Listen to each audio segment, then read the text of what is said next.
কোরবানির জন্য উপহার পাওয়া পশু কি বন্টন করতে হবে? আমি এবং আমার হাজব্যান্ড দুজনেই জব করি। আমার হাজব্যান্ড কোরবানি করেন, আমাকেও কি আলাদা কোরবানি করতে হবে? কোরবানির মাংস বন্টনের নিয়মটা একটু বলবেন। কি পরিমাণ সম্পদ থাকলে কোরবানি করা ওয়াজিব হয়? কোরবানের গরু জবাইয়ের সময় অংশীদাররা একসাথে থাকা কি আবশ্যক? বুকের পশম কাটা যাবে কিনা? ছেলেদের জন্য কখন বিয়ে করা উত্তম? এখনকার সময় যে জিন্স প্যান্টগুলো ছেঁড়া স্টাইল দেওয়া হয়, এগুলো পরিধান করলে কি সতর পরিপূর্ণ হবে? গোসল ফরজ হওয়া অবস্থায় রাতের ঘুমের আগে আমল বা বিভিন্ন ওজিফাগুলো করা যাবে কি না? হিন্দু থেকে মুসলিম হয়েছি, মন থেকে আল্লাহকে, আমার নবীকে, ইসলাম ধর্মকে ভালোবাসি এবং বিশ্বাস করি। আমার ইমান ঠিক রেখে যদি আমি আমার পরিবারের সাথে সম্পর্ক রাখি, আমার হিন্দু পরিবার যদি আমার বাসায় আসে আর যদি আমি তাদের মাসি পিসি বলে ডাকি, তাহলে কি আমার গুনাহ হবে? নুসরাত জাহান জানতে চাইছেন, আমি হিন্দু থেকে মুসলিম হয়েছি, মন থেকে আল্লাহকে, আমার নবীকে, ইসলাম ধর্মকে ভালোবাসি এবং বিশ্বাস করি। আমার ইমান ঠিক রেখে যদি আমি আমার পরিবারের সাথে সম্পর্ক রাখি, আমার হিন্দু পরিবার যদি আমার বাসায় আসে আর যদি আমি তাদের মাসি পিসি বলে ডাকি, তাহলে কি আমার গুনাহ হবে? বোন নুসরাত, কোনো অসুবিধা নেই, আপনি তাদেরকে ডাকতে পারেন। মাসি পিসি ডাকা, এই ডাকের সাথে ধর্মীয় কোনো বিশ্বাসের সম্পর্ক আছে বলে আমার জানা নেই। অতএব আপনি ডাকগুলো তাদেরকে দিতে পারেন, অবশ্যই তাদের সাথে আপনি সম্পর্ক রাখতে পারেন, বরং রাখা উচিত। নবী সাল্লাল্লাহু আলাইহি ওয়াসাল্লামের আত্মীয়দের মধ্যে অনেকে অমুসলিম ছিলেন, কিন্তু তিনি তাদের সাথে সুসম্পর্ক বজায় রেখেছেন। অতএব আত্মীয়র সাথে সুসম্পর্ক বজায় রাখা এটা সর্বাবস্থায় আমাদের উচিত। এরপরে ওমর ফারুক জানতে চান, বুকের পশম কাটা যাবে কিনা? বুকের পশম কাটা যাবে কিনা বিষয়ে গত মঙ্গলবারের লাইভে আমরা কথা বলেছি। বুকের পশম এটি যদি কারোর কাটা প্রয়োজন মনে করে তিনি কাটতে পারেন। এটি কাটলে আল্লাহর সৃষ্টিতে পরিবর্তন যেটি নিষিদ্ধ তার আওতায় পড়বে না। যেহেতু শরীয়তের কিছু লোম আছে যেগুলো রাখার নির্দেশ আছে, যেমন দাড়ি পুরুষদের জন্য, আর কিছু আছে কাটার নির্দেশ আছে, যেমন মোষ, কিছু আছে চাষার নির্দেশ আছে, আর কিছু আছে সেগুলো কাটা রাখার ব্যাপারে কোনো নির্দেশনা নেই। বুকের পশমগুলো সেরকম, এগুলোর ব্যাপারে কোনো নির্দেশনা শরীয়ত দেয়নি। অতএব কারোর সমস্যার কারণ হলে তিনি কাটতে পারেন। ইমতিয়াজুল হক জানতে চেয়েছেন, ছেলেদের জন্য কখন বিয়ে করা উত্তম? বিয়ে করার যখন বয়স হবে, প্রাপ্তবয়স্ক হবে এবং স্ত্রীর ভরণ পোষণের ন্যূনতম দায়িত্ব ভার নেওয়ার ক্ষমতা যখন হয়ে যাবে ইসলামী শরীয়তের দৃষ্টিকোণ থেকে, তখন থেকে তিনি বিবাহ করার উপযুক্ত হয়ে যান। এমনি রবিউল হাসান জানতে চেয়েছেন, এখনকার সময় যে জিন্স প্যান্টগুলো ছেঁড়া স্টাইল দেওয়া হয়, এগুলো পরিধান করলে কি সতর পরিপূর্ণ হবে? দেখতে হবে যে ছেঁড়া অংশটা কোথায় আছে। ধরুন রানে আছে, তো হানাফি মাযহাব অনুপাতে রান এটা সতরের অংশ এবং এটি অধিকতর নিরাপদ এবং শক্তিশালী।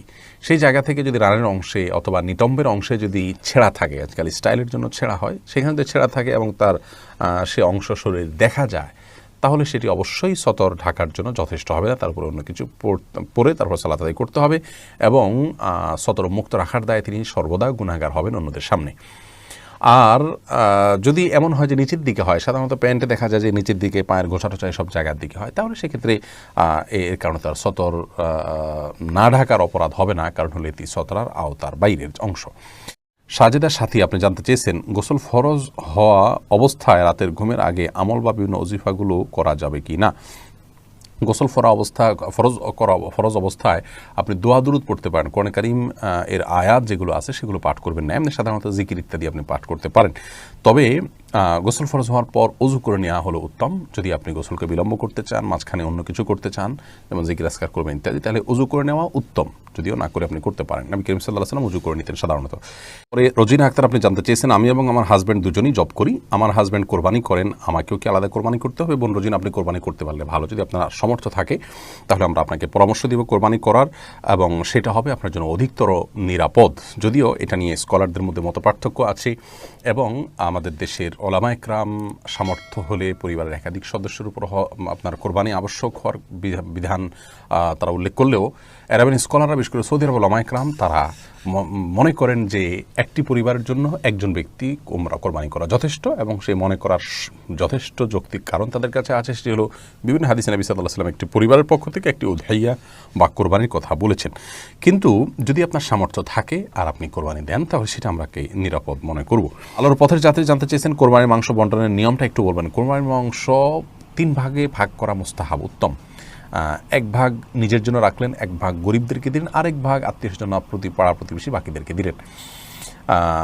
কিন্তু এই 3 ভাগ করাটা আবশ্যক না, কিন্তু করলে এই পদ্ধতিতে করাটা হলো মুস্তাহাব। হাসিবুল হাসান জানতে চেয়েছেন, কি পরিমাণ সম্পদ থাকলে কোরবানি করা ওয়াজিব হয়? কোরবানির ঈদের দিন যাকাত দিতে হলে যে পরিমাণ সম্পদ দরকার হয়, ধরুন 595 গ্রাম রূপা বা তার সমমূল্য, যেটা বর্তমান বাজারে বোধহয় 40-50 হাজার টাকা, এই টাকার মালিক যদি আপনি কোরবানির দিন থাকেন তাহলে আপনাকে কোরবানি দিতে হবে। সেটা কমপক্ষে একটা ছাগল দিয়ে আপনি কোরবানি দিতে পারেন।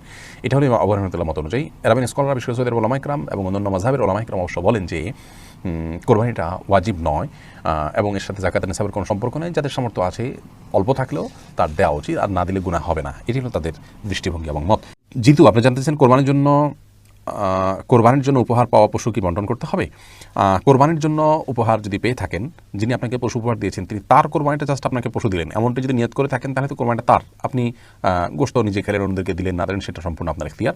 আর যদি আপনাকে তিনি কিনে দিয়েছেন আপনার তরফ থেকে কোরবানি করার জন্য, জাস্ট তিনি টাকা দিয়ে আপনাকে কোরবানি করার জন্য হেল্প করলেন, এরকম যদি হয় তাহলে আপনার কোরবানি, এবং আপনার কোরবানি হয়ে থাকলে সেটাকে একইভাবে আপনি নিজে খাবেন, গরিবদেরকে দিবেন, যেভাবে খুশি আপনি বন্টন করতে পারবেন।